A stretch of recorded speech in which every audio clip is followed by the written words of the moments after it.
Seguimos con esto. Vemos qué podemos aprender en el día de hoy.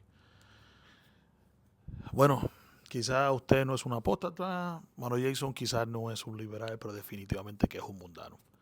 Vamos a entender eso entonces, porque yo creo que si vamos a contestar esta pregunta tenemos que hacerlo conforme a lo que dice la escritura y no lo que mucha gente dice. Porque si voy a hablar de mundanalidad, tengo que hablar en términos bíblicos. No es una definición humana la que tenemos que entender, es lo que vamos a descubrir en el día de hoy conforme a la Biblia, porque la mundanalidad tiene que ver algo con más profundo y más peligroso que cualquier tradición cultural y por eso hay que entenderla. Cuando vamos a la escritura podemos ver que dos diferentes palabras se utilizan por lo general cuando tiene que ver con la palabra mundanalidad, que tiene que ver con cosmo y tiene que ver con aión, dos palabras en griego que podemos utilizar. La Biblia las usa estas dos palabras como algo clave que tiene que ver con la mundanalidad. Cosmo, que tiene que ver con un sistema, un orden organizado que puede estar en oposición a Dios, y aión, que tiene que ver con siglo, con era, con espíritu y con el espíritu del tiempo.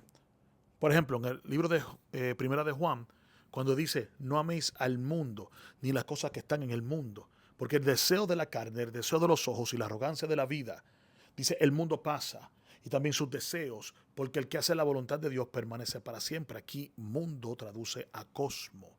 En el libro de Romanos, el capítulo 12, versículo 2, este es un versículo que muchos conocen, donde dice, no os amoldéis o no os conforméis, no amoldéis a este siglo, que eso tiene que ver con aion, siglos, tiempo, era, el espíritu del tiempo, sino transformaos bajo la renovación de vuestra mente.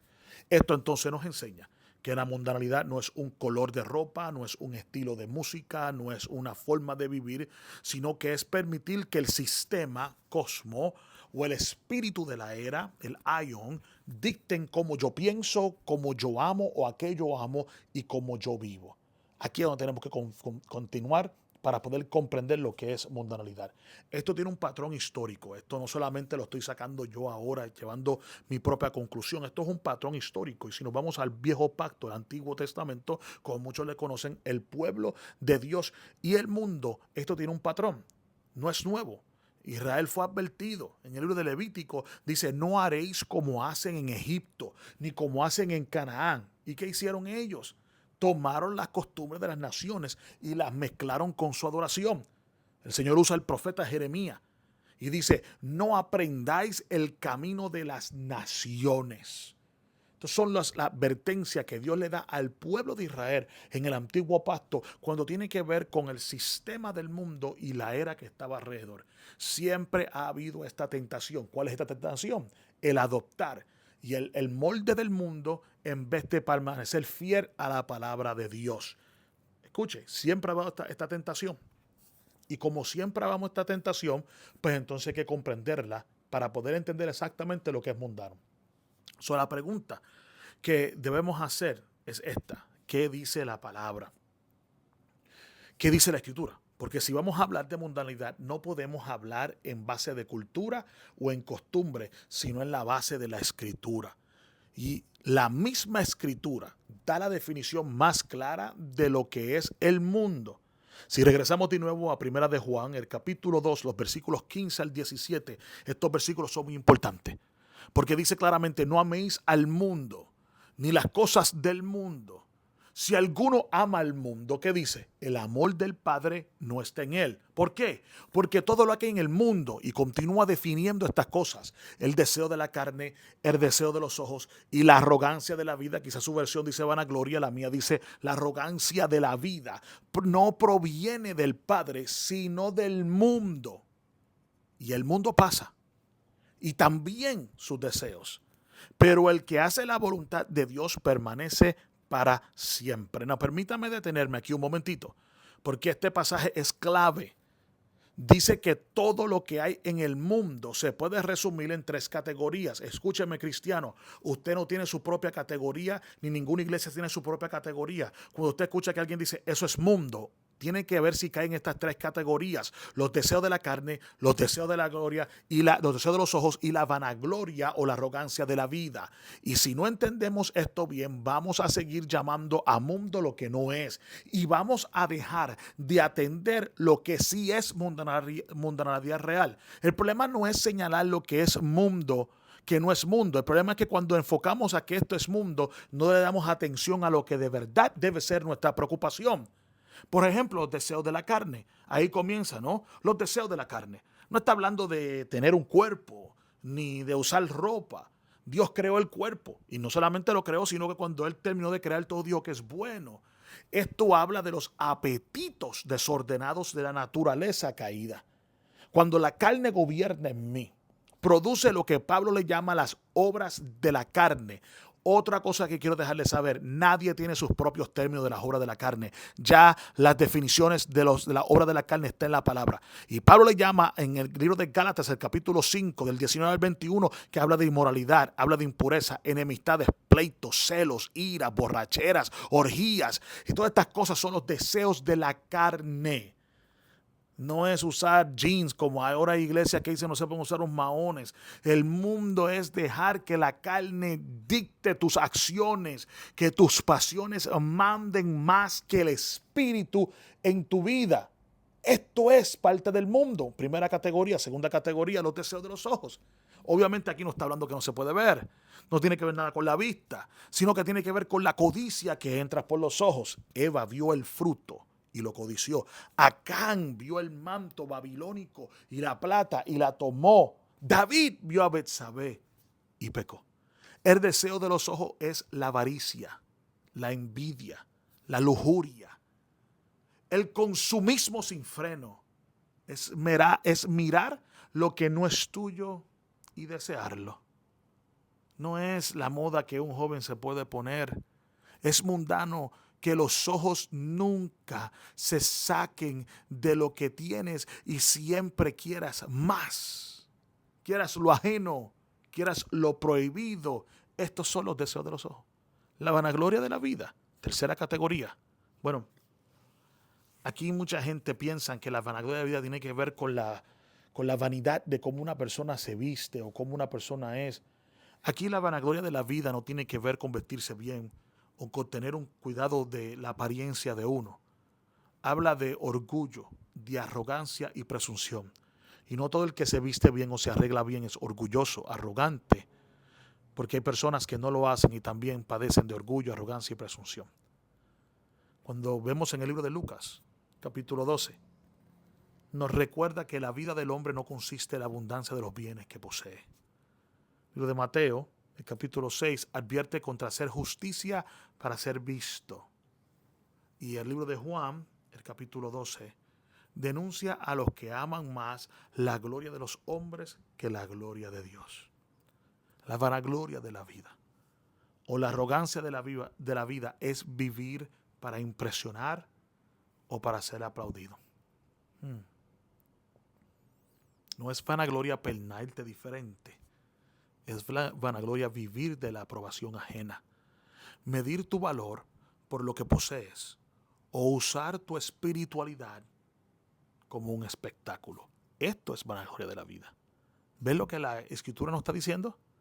Mientras algunos acusan de mundanalidad a un estilo de ropa, a quizás un ritmo o quizás una costumbre externa, la Biblia habla de deseos internos, carne desordenada, ojos codiciosos, corazón orgulloso. Esa es la verdadera mundanalidad. Yo quisiera en el día de hoy presentarle dos caras de la mundanalidad. Quisiera en el día de hoy establecer que como una moneda hay dos caras de la mundanalidad. Y cuando hablamos de mundano, tenemos que ver las dos caras de ella. Número uno, la mundanalidad secular. Esto es obvio. La arrogancia de la vida, los deseos de la carne, la codicia de los ojos, pecados abiertos, amor al placer, al dinero, la fama. Pero también hay otra, a la cual yo le llamaré la mundanalidad religiosa. Escuche muy bien, la mundanalidad religiosa. Y lo más peligroso que es para mí entre estas dos es la mundanalidad religiosa. Porque cuando el mismo ego y el orgullo del mundo se esconden detrás de reglas y apariencias de santidad, tenemos una mundanalidad religiosa. En el libro de Colosenses, el capítulo 2, versículo 23, dicen: estas cosas tienen reputación de sabiduría en religión voluntaria y humildad fingida. Pero dice, tiene cero, no tiene valor contra los apetitos de la carne. Estas cosas que ustedes consideran que son grandes son solamente una religión voluntaria y es una humildad fingida. Nada de eso tiene nada de valor contra los apetitos de la carne. Ya se nos advirtió en contra de hacer justicia para ser visto. Se llama a los fariseos sepulcros blanqueados. ¿Por qué? Porque ustedes tienen tanto como se visten y eso tiene que ver nada con los apetitos de la carne. Así que si usted es el mundo, así como el mundo está en la discoteca, también está en el templo. Y ese sí que es más engañoso, porque parece piedad, porque parece que es, pero es orgullo, es vanagloria, es lo que yo llamo mundanalidad religiosa. Vamos a hablar claro. Porque si usted me llama a mí un mundano, porque quizás yo no me pongo una corbata, o quizás yo no me pongo una chaqueta para predicar, porque quizás me puse unos tenis para predicar esto, lo otro, y para eso yo soy un mundano, yo quiero dejarle saber que si usted llama a eso mundano, pero su corazón está lleno de orgullo, de rivalidad, de competencia, eso es mundanalidad, conforme a 1 Juan capítulo 2, versículo 16. Porque si le llamas a alguien mundano porque toca cierto instrumento moderno en la música, como hay otras iglesias ahora que hacen, pero en tu casa hay envidia, violencia, avaricia, eso es mundanalidad, conforme a Romanos capítulo 13, versículo 13. Puedes llamarme a un mundano a mí porque yo he abandonado la tradición, pero si usas la religión para aparentar mientras tu vida niega el evangelio, eso es mundanalidad, conforme al libro de Colosenses capítulo 2, versículo 23. Así que yo creo que es importante entender cuál es la mundanalidad y utilizar la Biblia para quizás tener un diagnóstico bíblico de lo que es la mundanalidad. Yo creo que es importante comprenderla. Si quieres saber si hay mundanalidad en tu vida o en mi vida, debemos hacernos esta pregunta: ¿qué yo amo? ¿Qué es lo que yo amo más que todas las cosas? Porque si el amor al mundo es más que al Padre, tenemos un problema. ¿Qué me moldea? ¿Qué es lo que hace que yo tome las decisiones? ¿El Espíritu renueva mi mente? ¿O yo me conformo a este siglo, a la forma de este siglo? ¿De dónde busco gloria? ¿De Dios o de los hombres? ¿Cómo trato a otros? ¿Con amor o con celo? ¿Contiendas o envidias? Si esas áreas revelan deseo, codicia, ego, apariencia, entonces hay mundanalidad, aunque por fuera parezca lo contrario. Pablo lo resume en el libro de Gálatas, el capítulo 6, específicamente el versículo 14. Cuando dice: lejos esté de mí gloriarme, sino en la cruz de nuestro Señor Jesucristo, por quien el mundo me es crucificado a mí y yo al mundo. El remedio contra la mundanalidad no es un código cultural, ni tampoco es el reglamento de su iglesia. El remedio contra la mundanalidad no es una lista de prohibiciones. El remedio es la cruz, que mi ego, mi codicia, mi orgullo sean crucificados con Cristo. Solo la cruz rompe la atracción del mundo. Solo la cruz destruye la mundanalidad religiosa. Solo la cruz nos libra de vivir para ser vistos. Nos enseña a vivir para agradar a Dios. Hermano, lo mundano no se mide en tradiciones. Se mide en fidelidad. Yo quiero que usted me escuche. No se mide en tradiciones, se mide en fidelidad. No es mundano el que deja tu costumbre para seguir a Cristo. Sí es mundano el que ama los deseos de la carne y la vanagloria de la vida. Y más peligroso aún, es el que viste de religión para alimentar su ego. Eso es mundanalidad religiosa. De que usted señale de cómo yo me he visto, de cómo yo aparento, para llamarme religioso, para llamarme mundano, y que su forma de vestir lo hace sentirse a usted mejor que yo, más santo que yo, más purificado que yo, más cerca a Dios que yo. Eso es mundanalidad religiosa. Puedes decir que yo soy mundano porque no parezco a ti, pero la Biblia dice que lo mundano es parecerse al mundo en deseos, en codicia, en orgullo, en hipocresía. El mundo pasa, dice Primera de Juan, y sus deseos. Pero el que hace la voluntad de Dios permanece para siempre. Y para mí, le quisiera utilizar este versículo como la última línea, porque para mí es importante, porque si usted lo lee como está, puede entender qué es lo que dice el Señor. En la Biblia nunca dijo que el mundo se sorprende porque yo no me he visto como ellos. La Biblia no dice que el mundo se sorprende de la forma en la que yo me presento externamente. Primera de Pedro, capítulo 4, los versículos 3 al 4 dice: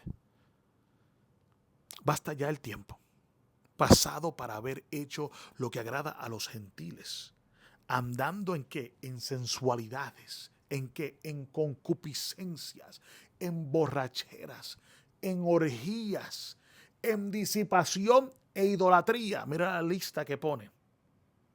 Y después que dice: a ellos le parece cosa extraña que vosotros no corráis con ellos en el mismo desenfreno de disolución y os ultrajan. Lo que sorprende al mundo no es la moda, sino que no corra con ellos en el mismo desenfreno. Lo que los incomoda no es mi ropa, sino mi santidad. ¿Qué es lo que me hace que yo no sea como ellos? Lo que choca no es mi estilo, sino mi separación del pecado. Así que pueden llamar a otros y aún a mí mundano, porque no me parezco a quizás a otros. Pero la Biblia dice que los mundanos es parecerse al mundo, no en cómo me veo, en deseos, en codicias, en arrogancias, en pecado. El mundo pasa y sus deseos, pero el que hace la voluntad de Dios permanece para siempre. Y yo elijo permanecer en Cristo, no en tradiciones, no en apariencias, sino en la verdad eterna del Evangelio. Esa es mi línea, esa es mi forma de ver, y así me continuaré.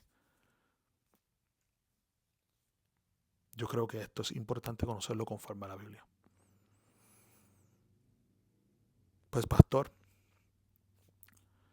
si estas cosas que usted describe no tienen que ver con mundo, pues ya yo ni sé qué es santidad.